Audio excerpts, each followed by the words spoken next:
Hi, everyone. Welcome to the Fullest Podcast. I'm your host, Nikki Bostwick, and today we're sitting here with Eyla Cuenca, who's a childbirth educator, a doula, and she's a health freedom advocate. It's so wonderful to connect with you. Just from the moment we connected online, I was really looking forward to having this conversation. I just really believe, it all starts with when we're in the womb and even before that. So it's really wonderful to connect with someone who is immersed in the type of work that you're in and educating others. And you have trainings, you're doing so much. So I know it's called Uncovering Birth, your trainings and what the platform you're bringing forward. So tell us a little bit about, how you ended up in this field of work. Yeah, I'm really happy to be here. It's wonderful to connect. I'm glad we could make it happen. The way that I got into this work was doing guardian ad litem work. About 9 years ago was when I was doing that work, where I was basically, for those who don't know what it is, the way that I was trained to do it was to go into foster homes, and I would get assigned a case with a specific child, and I would have to visit with them in their home and basically write a report and submit that to a judge and to the court, and to either say this is my assessment, I think that there is a relocation in need, or everything is good, or whatever the case may be. And so as I was doing that work, it was really heavy. It was really intense to see a lot of the things that I saw and was experiencing, and started to reflect on, what is the solution? It's not getting more guardian ad litems to come and do this work. It's not pouring money into improving the foster system. This goes back to conception. This goes back to the birth experience. This goes back to offering support and education to women so that a network can be built. I mean, this is just one element, but I saw that just kind of piling more money and doing this more Band-Aid approach to this was not where I wanted to be. I wanted to be in a place where I was offering support and education to women from the beginning. And so that's how I transitioned into the field of birth. Wow, I had no idea that you were in that system. I just have so much to say about that as well. I'm so curious, just your experience there with people, because your report was essentially the basis of whether a judge was going to keep a child in the home, right? Yeah, it was definitely a factor, right? And so the input was relevant. I wouldn't say that it would make or break the child's future, but it was relevant. And so there were many situations where I would go into the home, and basically I could tell when families would kind of dress it up to, for lack of a better way to say it, just because they knew I was coming. And intuitively, like all women, we have this sixth sense, right, of the child speaking to us in a certain way, non-verbally. And I could feel that sometimes when I would work with these children, where it was like, I don't feel safe here. I could feel their systems in overdrive, in survival. And sometimes I would be able to assess that there was something else going on. And I would suggest further inquiry into the situation. And sometimes we would find things that were not so wonderful to find, So yes, it was powerful work. Yes, it's essential work, but it is hard work to do. And I know anyone who works in children and families law and court and in that arena can attest to that. Gosh, so deep. But yeah, I always wonder, in a situation like that, is it better to remove a child? How bad does it have to be to really be like, okay, there's no repair that's possible here, or there's sexual abuse, or there's a lot of trauma, because you're working in trauma, right? Like what you're doing now too, you're working to support women and families in recovering from trauma. So I'm curious, at what point is it better to keep a family intact or to put a child in the system?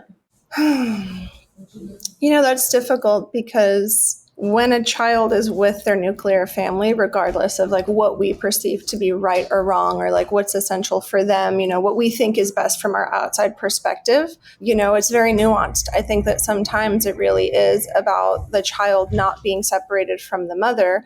There's good enough parenting happening.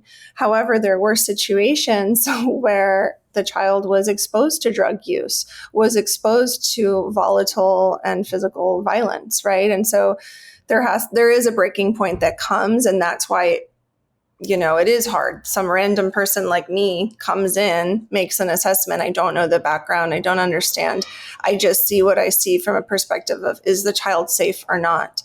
And sometimes I would say, oh God, like I would not want my child in this situation. However, they're not really in harm's way. Is it what I perceive to be the healthiest dynamic? No, but they're not being harmed physically. So I would make those notes in my assessments, and I would say, I don't perceive this to be healthy on an emotional level, but there is no obvious abuse in place. Right. So, my gosh. Yeah. So wild. So then, then you found yourself wanting to get to a place where hopefully you were preventing situations like that from taking place. Right. Right. I read, you've attended 200 births. Is that right? That's like the number that we've figured out. I would like to at some point sit down and go through all my clients and add it up. Yeah. But yeah, that's our guesstimate at this point. And then, when did you start to launch Uncovering Birth? When did you, get to the space where you felt like there was just more to your offering? I would say that it was probably in 2015 that I started to see the impact that the doula support was having, right? And it was kind of like isolated. It was like, I'm having impact on one woman, her family, this child. And then I started to ask myself, how can I, because I would see reactions from like the in-laws, like the mother-in-law, right? Or her own mother. And she would recount her birth experience just from being in the space for my client's birth. And so I said, there's a bigger opportunity here. I want to reach more people. I want to educate more people. And so that's when I certified to become a Bradley Method childbirth educator. And I said, well, I can get 20 people into my living room. I can like pack them in like sardines, and we can start like kind of on this grassroots level of just, inviting like your mom to come to your birth class with you, bringing your husband, bringing your best friend. And then that's when I started to see that birth relates to everyone, like even women who don't want to have children, even men, even, someone who's past their childbearing years, because everybody has been born. And if we can go back to that origin story and see it differently, we can unlock a lot. So I'd say that was when I decided to start teaching classes. And like I said, it was in my living room. And then I was working out of a doctor's office. And then I was working at a yoga studio. Like I found all these spaces all over South Florida and Miami to start teaching. And then I got everything online. And now I have clients in many different countries, different parts of the world. And I said, okay, there's only one of me. And there's a huge deficit in the way doulas are trained. Like there's a huge deficit in doula trainings because there's a lot out there. Do I think that they are offering what I feel should be offered? No. And so I designed my own training. And that's really what I'm focused on now, is guiding women just into their natural gift, which is, being a space holder, being a fountain of wisdom, fine-tuning their intuition and alchemizing with other women. Beautiful. Yeah. I love that you said everyone, we've all been born. So we all have that birth trauma imprinted in us. And I've done a lot of that work for myself and with my children. And it's been so profound. And I've seen how it can shift my life today when I'm aware of, the way I was born. For example, like I was vacuumed out of my mom. Wow. So okay, that kind of gave me the story of I need help and I can't do it by myself. And like those types, just being aware of that doesn't mean, you're this way and you're going to be this way forever. But I think just having that awareness of how my story unfolded and how it can apply to difficult situations that I've experienced in my life and how I've handled them. Like, it's so beautiful and so freeing when you start to actually dig in and then be aware and then try and do things a little differently or push yourself in a different way. Sure. But I love that you put that together. A lot of people, when we talk about rebirthing or, healing our own birth experience, they don't realize that it's not just about going to the isolated event and unpacking it. It's about examining our patterns throughout our lifetime, right? Like, why do I always return to this default pattern? Or why do I deal with situations this way? Like, where did I learn this? And sometimes it's not about the environment. It comes from this, for me as well, being born with forceps. It was a moment in my life, a juncture where I had to make a decision to survive. And in that moment, I was guided out without me really having to do it. And so it did impact my capacity. And it wasn't until my early 30s that I figured that out, right? yeah.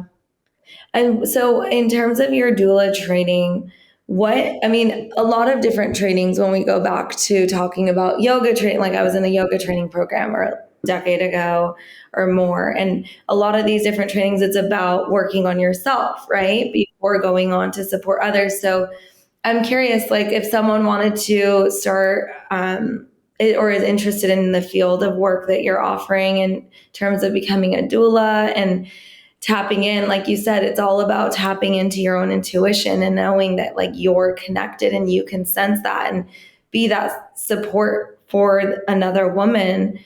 Like, what sorts of things go into this training that can support women in tapping into themselves? Right. Yes, Power? exactly. So we have the two tracks. We have understanding birth, understanding conception, birth, postpartum, like the practicality of being a birth worker, the anatomical components, right, of the process. And then the other half of the training is the self-reflection. And it starts out really gentle with just inquiry, I would say. Like, okay, if we're looking at a client in this situation, how would you personally respond to this? So the first exercise we do is understanding the difference between empathy and sympathy, understanding how we listen to our friends. So one of the exercises is in your next conversation with a girlfriend, I want you to, before you start talking, before you sit down to drink your tea together, whatever it is, and she's going to share something, ask her, are you available for my feedback? Or do you just want to vent? Right. Mm-hmm. And a lot of women have a hard time saying like, oh no, like, of course I'm always there for whatever she wants. And it's like, well, are you really? Are you actually energetically available to listen to someone and not give your feedback? And in giving your feedback, are you trying to fix your friend? Are you becoming a savior? Are you becoming a people pleaser, right? Are you fawning? Are you kind of saying, oh yeah, that was really terrible just because you want her to feel connected to you, right? Like, what are all the ways in which you're receiving information and reflecting it back? So that's the first self-examination that we do when it comes to how we engage and relate, because then that impacts the way we start to take accountability, and it impacts the way that we interact with our client, our potential clients eventually, right? What is the motivation behind this exchange? And so that's where women in the training start to, they step into the examination of their relationships and how they take accountability, how they stay authentic, and where they draw boundaries or don't draw boundaries, right? So by the end of it, women have processed their birth, women have reimagine their relationships with their own mothers. But women have, made decisions about their romantic relationships. I mean, I've gotten so much feedback about what happens on the other side of this training. And then of course you walk away with the certificate to hold space as a doula, but now you have a completely different relationship with yourself. And that's, for me, the most important part, because healing the collective is an inside job where you first heal your own. your own body, your own mind, your own spirit. And then you can walk forward and start to make an impact out in society. I think that's so important what you're saying, because you are coming into someone else's birth and you want to be a clear vessel to not bring your own shit into it, so that they can, obviously we all bring aspects of ourselves and we're called to it. And I think sometimes we call in those specific people who've had a specific story to come into our birth too. I mean, we can go super philosophical, but how much of it do you think can affect another person's birth? Well, I think the doula and the client, on a different level, elect each other, whether it was a turbulent or unpleasant experience, right? There is information there that both of them wanted, right? It's I had a student 2 years ago in the doula training, and she gave feedback to the group where she said, I worked with my client, and, turns out that they wanted a refund after the birth didn't go the way that they wanted.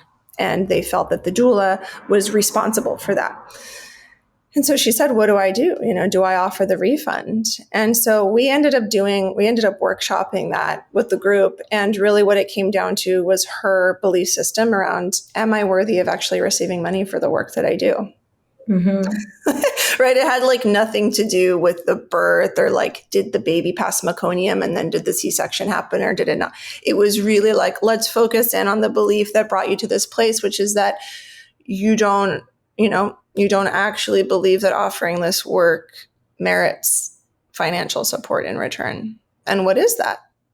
And so once we got through that, she was resistant at first, but then she saw clearly oh yeah, I don't actually believe that leaving my software engineering job was going to be as lucrative. And so I'm still holding on to that software engineering job. And I don't believe that this is really going to bring. So we workshopped that. And then she was in deep gratitude for that client. And when she got to that place of deep gratitude, the client actually wrote to her with unprovoked and said, I've reflected on it. And even though it didn't go the way that I wanted, you were still there for me. And we don't need the refund.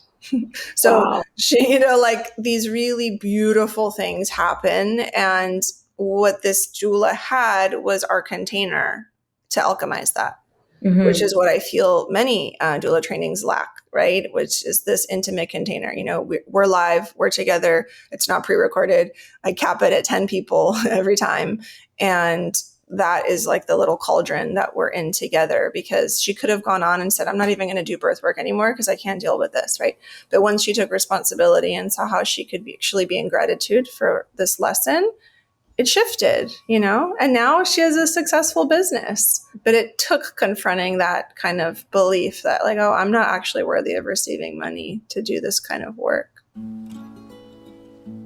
One of the main ingredients in our product line, saffron, has been proven over and over again in clinical double-blind placebo trials to be an effective form of treatment for depression, anxiety, and ADHD.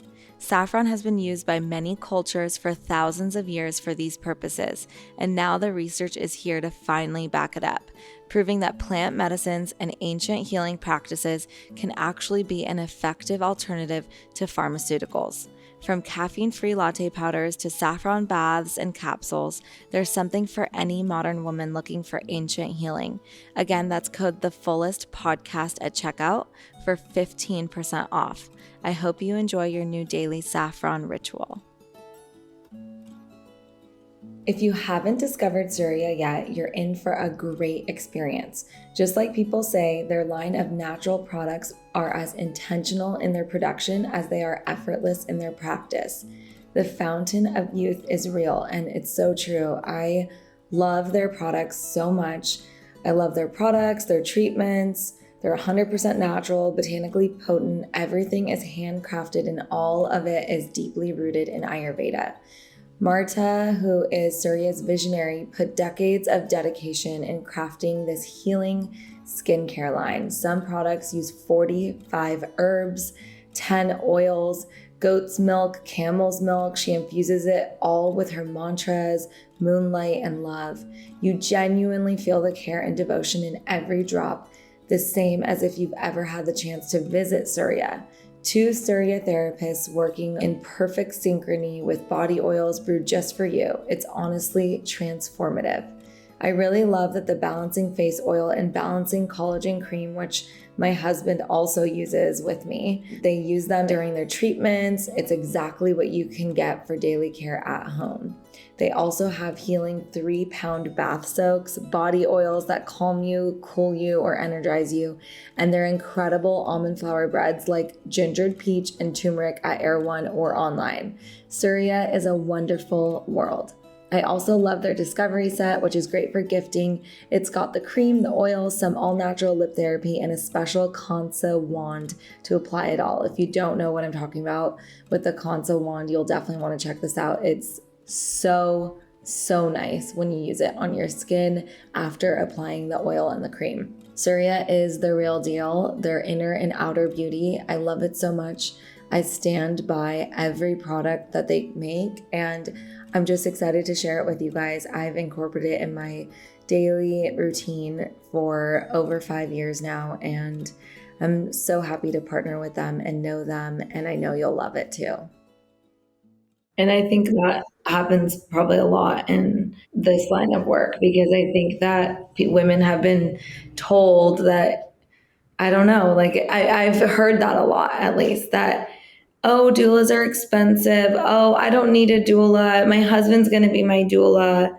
But there's I know, right? That's like no, your husband should, I mean, to each their own, but I'm always like, yes, your husband can be there and be a beautiful support system for you. But like a doula, especially for first time, moms, I feel like, yeah, I'm curious what you say to that. If someone asks you, obviously, you come from a different space where obviously you believe in the work that doulas bring forward. But as someone who has had doulas at both of my births, I can't imagine not having that level of support. And my husband's been there the entire time, hands-on.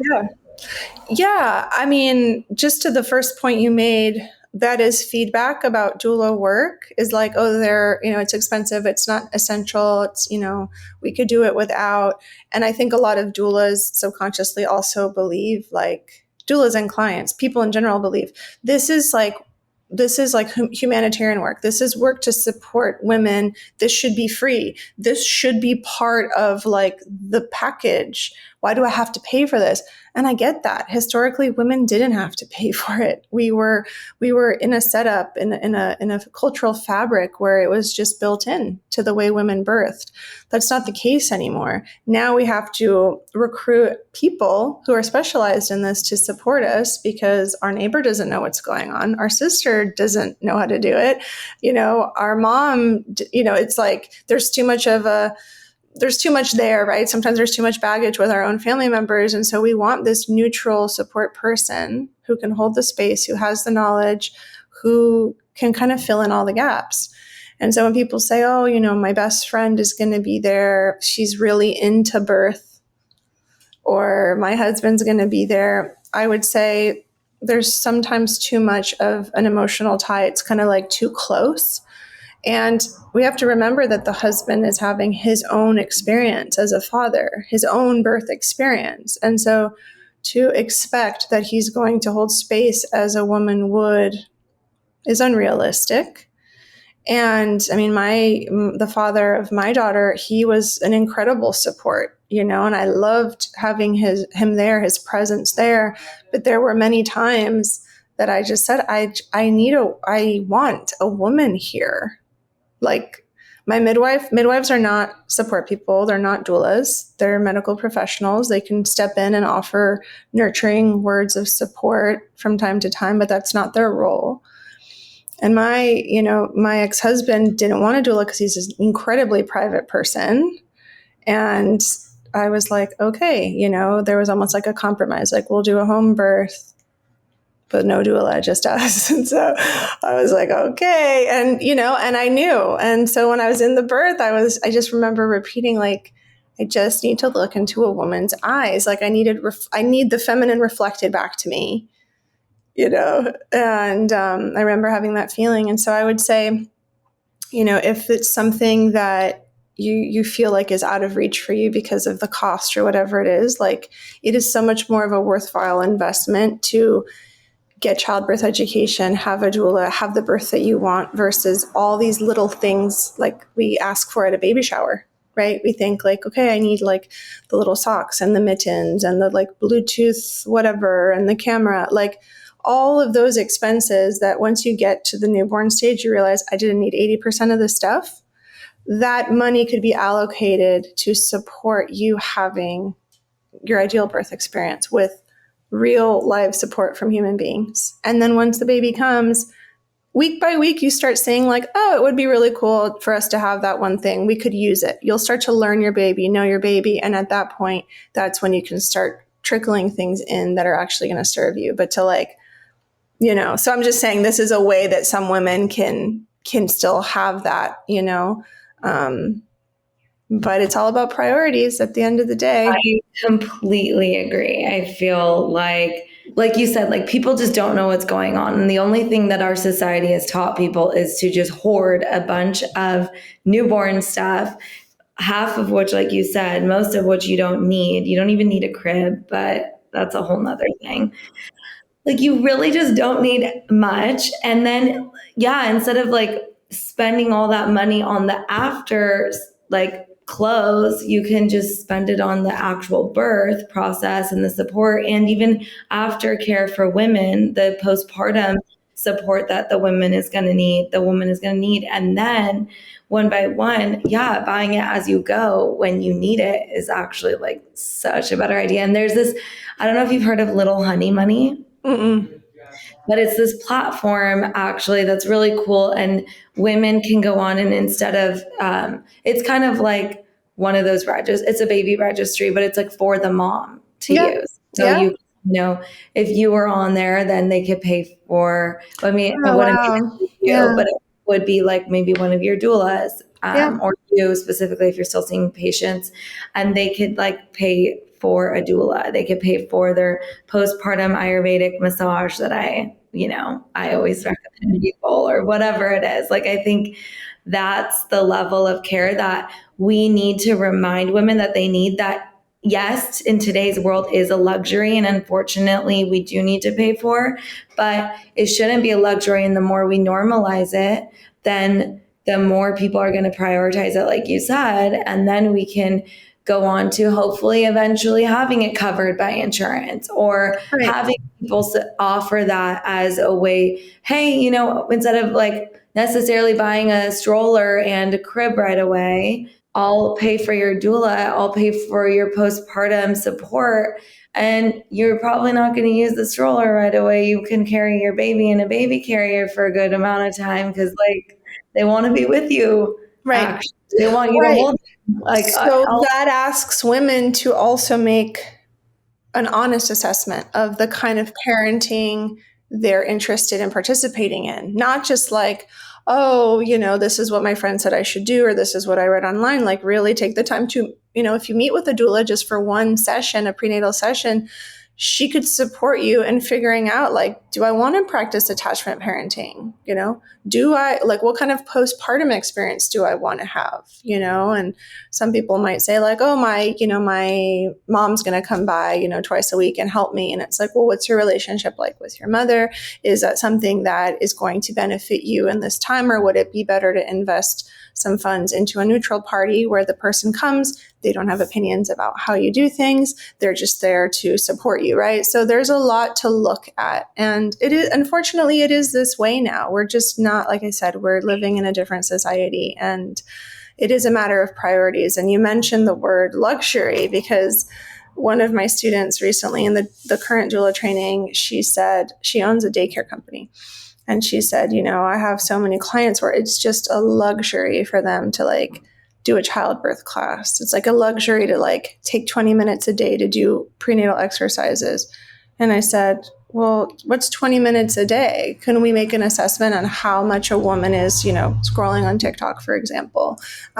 You know, does she need to be watching The Real Housewives of Dubai, you know, for an hour? Like can we just look at the ways in which she's using her time? And so when she gives the example or the excuse that, like, you know, doing a birth class is a luxury, or working with my body, or cooking a meal is a luxury, well, let's just assess how else you're spending your time. And then we can really make, you know, we can make an evaluation of where your priorities are. And I know that, like, some people that feels very affronting. However, parenting becomes so much more easy when you understand your boundaries, your needs, your desires, what you're willing to do and not willing to do. And if it is watching The Real Housewives of Dubai because that's what gives you pleasure, then say, I'm forfeiting doing something for my body so that I can zone out and do this. And that's totally fine. But don't say later, I don't have time, because we have time. Mm-hmm. We do. Yeah. We just choose to spend it differently. Mm-hmm. I love that. I really think that it is so important to also know that people are going to make their own decisions and you can't change that. And if they want your feedback, to give it to them. But otherwise, there are so many other areas during the process that you can support people. So I really highly recommend everyone have a doula and try and get one, and like we were talking about, try to allow yourself to have the support, like to allow yourself to receive and be educated one-on-one, because that's also such a beautiful experience. And my mom didn't have that, right? My mom just found herself in a hospital. Like, I think in the 90s, I don't even know if men were allowed. And I don't even know, like, my dad came in the room, like, at the end. She just was laying on a bed, just doing whatever she was told to do, right? Whereas in my situation, I came into it like, I don't want this. I don't want this. I know this. Don't do this. Like, all of these things, I came with a list. Now, when you work with a doula, you can have a list that you go to the hospital with. Yeah. Yeah, you can have, you know, your options, right? I always say, if you don't know your options, you don't have any, right? And so your mom in her situation might have had a lot of things done to her, but she didn't know. So she might have just been like, that was not a pleasant experience, and I'm not really sure why. And I don't know what they gave me. A lot of women say, they gave me something, but I don't really remember what it was. And I think to myself, how can you not remember? Like, and now, because we're learning more, there's more access to information, right? With phones and the internet. But I want to caution everyone, like, doulas are not childbirth educators. Like, it's a unique situation for me, because I just happened to be a trained childbirth educator, and I developed my own childbirth education method. And in my class, it's really like a little crash course in interventions. One of the things that we spend an entire module on is understanding the most common interventions in a hospital and in a home birth, so that the woman and the husband who take the class together, they feel like, oh, okay, I understand induction, the greater picture of induction. We talk about Cytotec, we talk about Cervidil, we talk about Pitocin, we talk about the Foley bulb, which is a non-drug induction method. So we talk about all those things, and people say, wow, like, I had an anesthesiologist in one of my classes, and he was the husband of the woman, obviously. And he said, this is stuff I learned about in medical school, and it was never explained to me like this. I didn't understand that these induction drugs could have this side effect on the baby. Right? Like, it's kind of talked about, like, there are side effects, but we don't even understand how induction can impact breastfeeding. So that's what I like to tie together. And so my doulas understand this, but they're not necessarily, I would say, trained to teach their own class, but they will be able to reflect this back to a woman one-on-one. And that's where I think a lot of trainings are also lacking, is that it's kind of like, this is just about holding the woman through her process. And it's like, okay, well, how can you hold the woman through her process? Like, when she needs to also understand what's happening to her body and why things are being suggested. This is not just about a rebozo and like some massage techniques and about making a birth plan and tying a bow on it. Like, we have to get kind of to the nitty-gritty of, okay, we're going to go into the hospital system. Does your client know that her nurse is going to change shifts at 7 p.m. and then again at 7 a.m., that she's going to build a bond with someone and then they're going to be gone? Can you prepare her for that? Does she know, that if she gets an epidural, she's going to have a catheter, a urinary catheter? Have you explained that to her? So there's a lot of realities of the birth experience that are not discussed. And then women, even with their doula, feel blindsided. Yeah. I've had both home birth and hospital birth, and I'm like, I cannot believe the difference. But yeah, just going back to feeling connected with the nurse and then having them leave and then feeling nervous about, because you like that nurse and you were so happy, and then feeling nervous about the next one and then realizing all these new things that you didn't even know about because the new nurse found out about it and the old nurse didn't tell you, like so many things. So they're definitely, but some situations are high risk, and being in a hospital is the best option at that time. And And even so, you can still be high risk and have a really positive birth experience, but that comes with adequate support and education. So just because you're high risk doesn't mean you can't have a doula. Just because you have a doula doesn't mean you shouldn't take a childbirth class. Mm-hmm. Yeah. Okay. Well, so many good things. I just have one last question. Yeah. Okay. So what are your thoughts on using castor oil and membrane sweeping for induction before 42 weeks? I love this very specific question. Because I think that just being in the space where I'm around so many home birthing professionals and all this stuff, so many people have different ways of yeah. So, okay, I'm going to go down a little list here.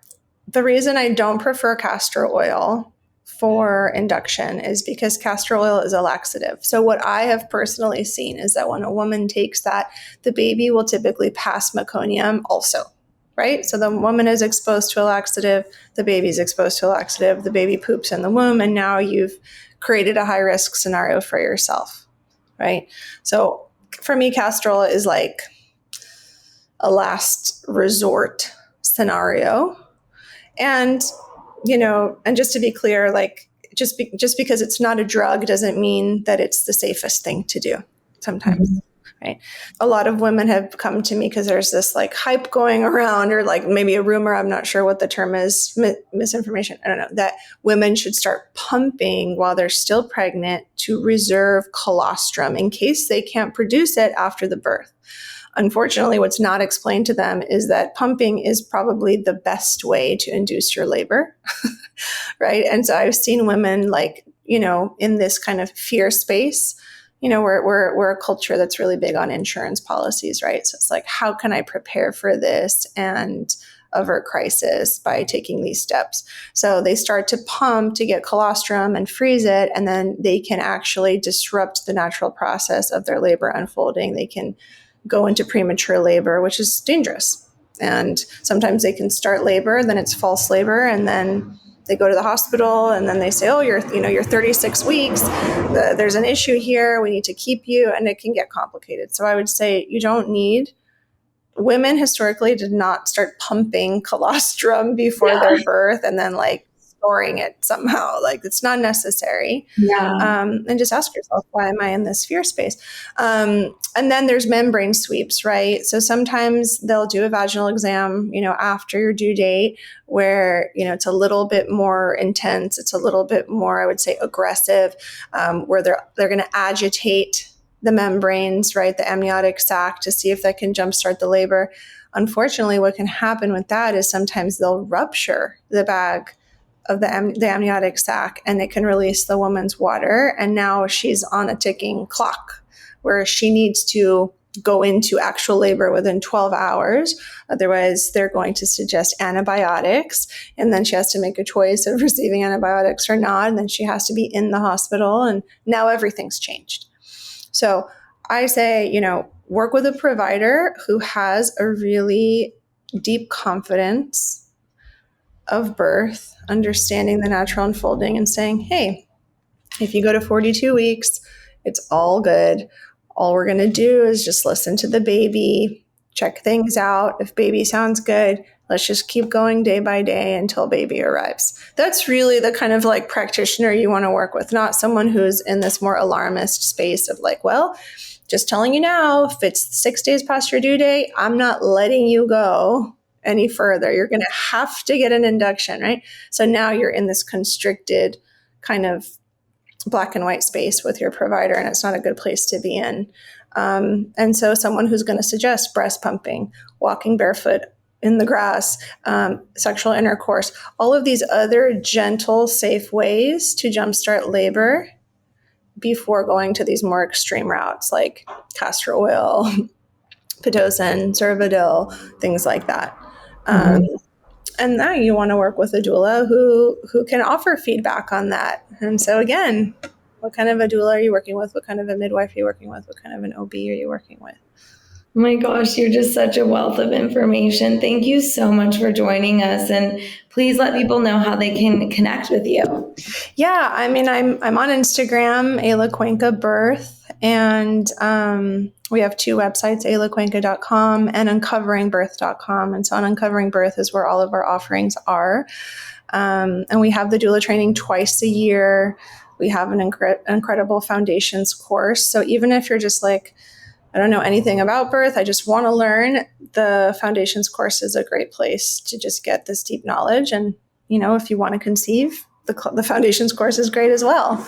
If you're postpartum, those pregnant can take your foundations course. Anytime. Yeah, anytime. Like the course is really set up for any time on your journey. And even women who are postpartum and want to understand their birth more intimately will take the foundations course as a way to help process their experience. So we have a lot of offerings there, and we're a small operation. We're always available to offer reflections and feedback, and we can find something for you wherever you are on your journey. Thank you so much. It's so wonderful to chat with you, and hopefully we can connect again soon. Yeah, I would love that. Thank you for having me.